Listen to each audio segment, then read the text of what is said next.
Buenos días. La palabra de hoy se llama No te afanes, ¿qué comerás mañana? Muchas personas les da temor entrar en el mar porque dicen que en el mar es traicionero.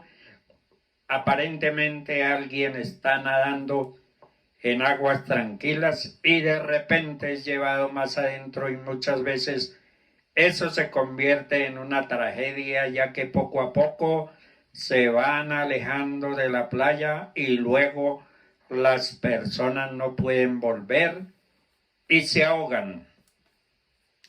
Pero ¿qué es lo que hace que el mar sea traicionero?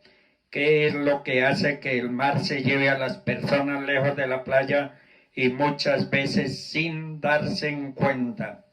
Lo que hace eso son las llamadas corrientes de retorno. Estas corrientes son canales estrechos y poderosos que arrastran a los desprevenidos lejos de la costa.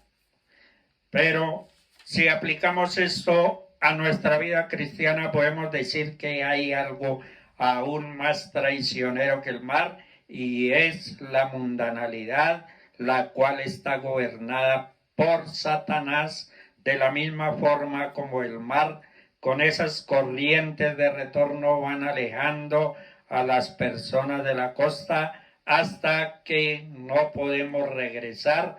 Así el enemigo usa todas las corrientes peligrosas para alejarnos de la iglesia, llevarnos lejos y enredarnos en la mundanalidad, la cual está gobernada por Satanás.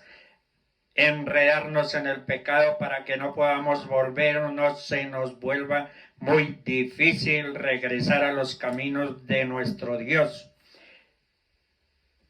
Primera corriente peligrosa, en Mateo 6, 31 al 33 dice: no os afanéis, pues diciendo qué comeremos o qué beberemos o qué vestiremos, porque los gentiles buscan todas estas cosas, pero vuestro Padre Celestial sabe que tenéis necesidad de todas estas cosas. Primeramente, buscad el reino de Dios y su justicia, y todas estas cosas os serán añadidas. Uno de los mandatos de nuestro Señor Jesucristo para nuestra vida es no afanarnos, pues Él sabe que los afanes son una de las maneras más usadas por el enemigo para alejarnos de sus caminos. Y no solo para alejarnos, sino para hundirnos en la ansiedad, en la preocupación y en la tristeza. ¿Por qué nos afanamos? Nos afanamos porque las preocupaciones van cargando nuestra mente y nuestro corazón. Estamos llenos de cargas por los problemas de la vida, por la economía, por las deudas, por el futuro, por la enfermedad. Y eso hace que nos afanemos por encontrar solución, por encontrar una respuesta, por encontrar una salida a nuestros problemas y preocupaciones. El enemigo quiere llenarnos de preocupaciones y de afanes para alejarnos del Señor y hundirnos en la angustia, y es por eso que si queremos ser libres de los afanes y ser libres de las preocupaciones, tenemos que tomar las palabras del Señor Jesucristo. En Mateo 11:28 dice: venid a mí todos los que estáis trabajados y cargados, y yo os haré descansar. Ya no luches en tus fuerzas, ya no te alejes más del Señor, no te sigas hundiendo. Ven a Cristo, acércate al único que verdaderamente puede ayudarnos. Él es el Todopoderoso, Él es nuestro Dios. De segunda corriente más peligrosa, el desánimo. En Salmo 22 del 1 al 2 dice: Dios mío, ¿por qué me has desamparado? ¿Por qué estás tan lejos de mi salvación y de las palabras de mi clamor? Dios mío, clamó de día y de noche, responder, y no hay para mí reposo ni respuesta.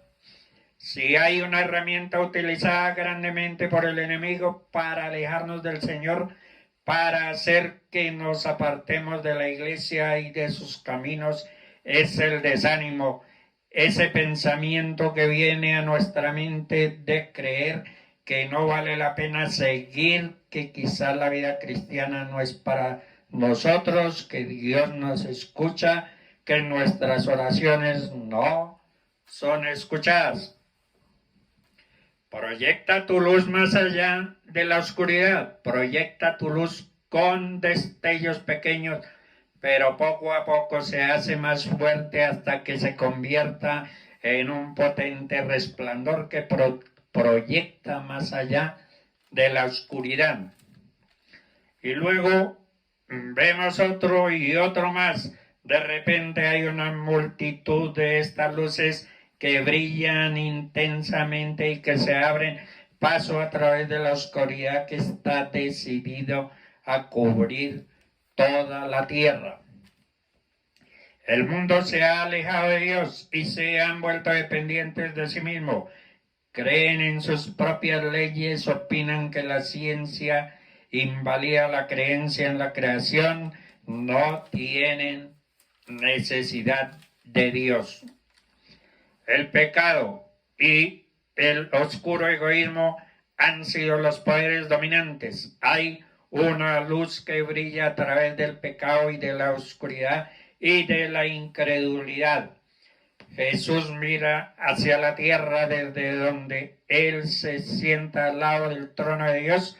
A medida que el mundo se vuelve más oscuro, el pecado y el espíritu del anticristo reciben más y más poder sobre la tierra. Se encuentran aquellos que no se rinden, aquellos que resisten las influencias de un mundo sin conciencia. Ellos continúan brillando y siguen siendo fieles. Ellos tienen un Salvador.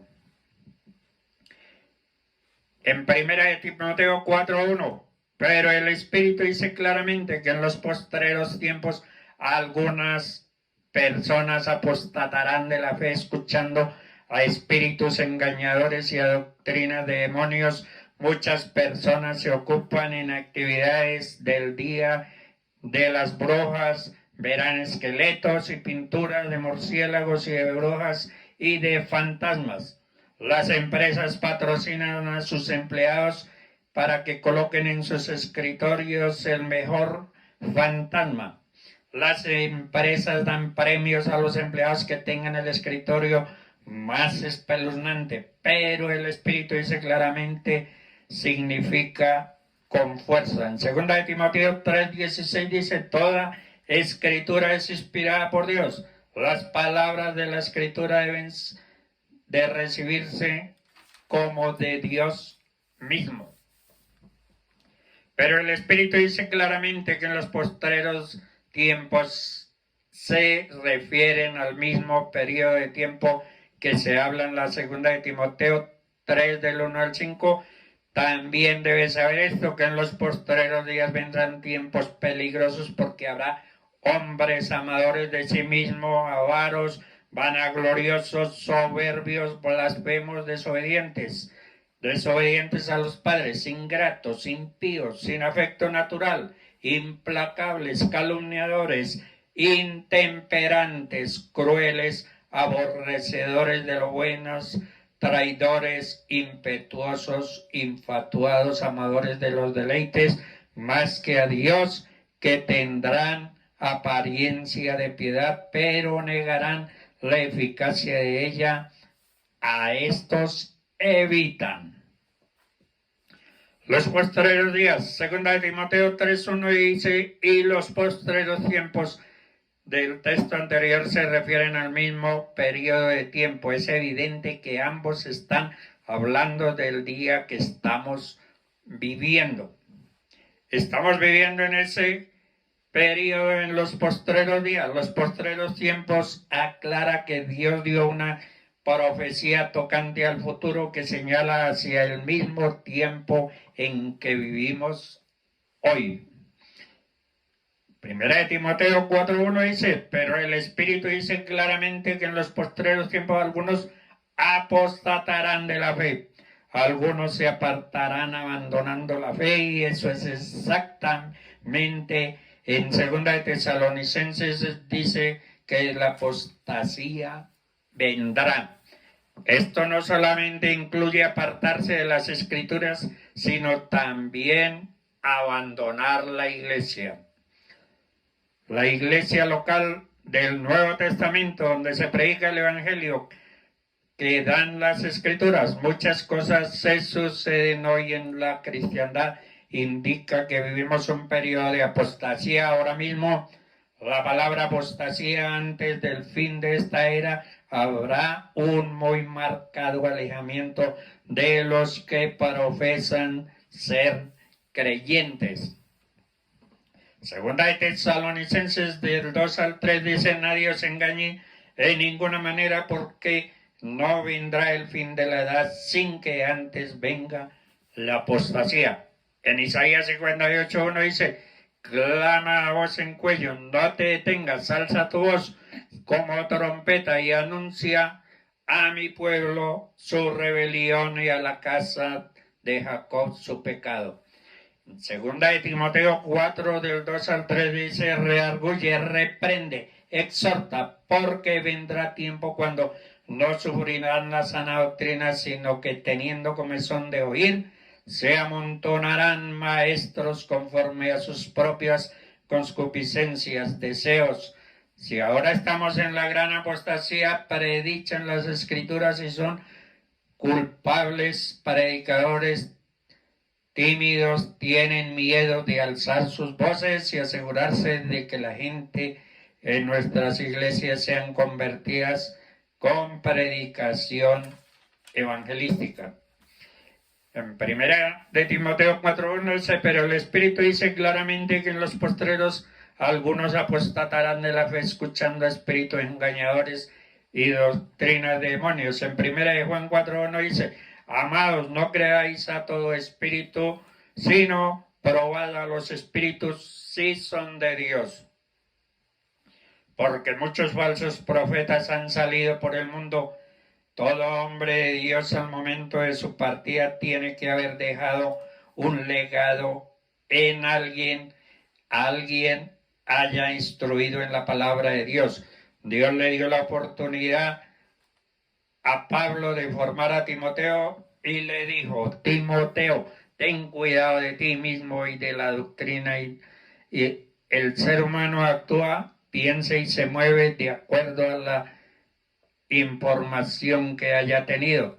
Esa doctrina que le ha sido inculcada de una u otra forma va trazando la senda, va trazando unos lineamientos que permiten que el ser humano actúe de tal manera. Ese momento que se ha compartido, enseñado, es el que va formando la persona y creándole una identidad. Una persona con identidad tiene que ser ella misma y distinta a los demás. La Biblia dice, a los suyos vino y a los suyos no lo recibieron, mas a todos los que le recibieron, a los que creen en su nombre, les dio potestad de ser hechos hijos de Dios. Nosotros somos hijos de Dios, tenemos nuestra propia identidad, el cual nos ha dado lo mismo. Señor, al comprarnos con su sangre, debemos usar la palabra de acuerdo a la identidad bíblica en él. Por la gracia de Dios declaramos y sintiendo, soy hecho siervo de Dios, soy linaje escogido, real sacerdocio, nación santa, pueblo adquirido por Dios, soy coheredero con Cristo, compartiendo su herencia con Él. Soy templo del Espíritu Santo.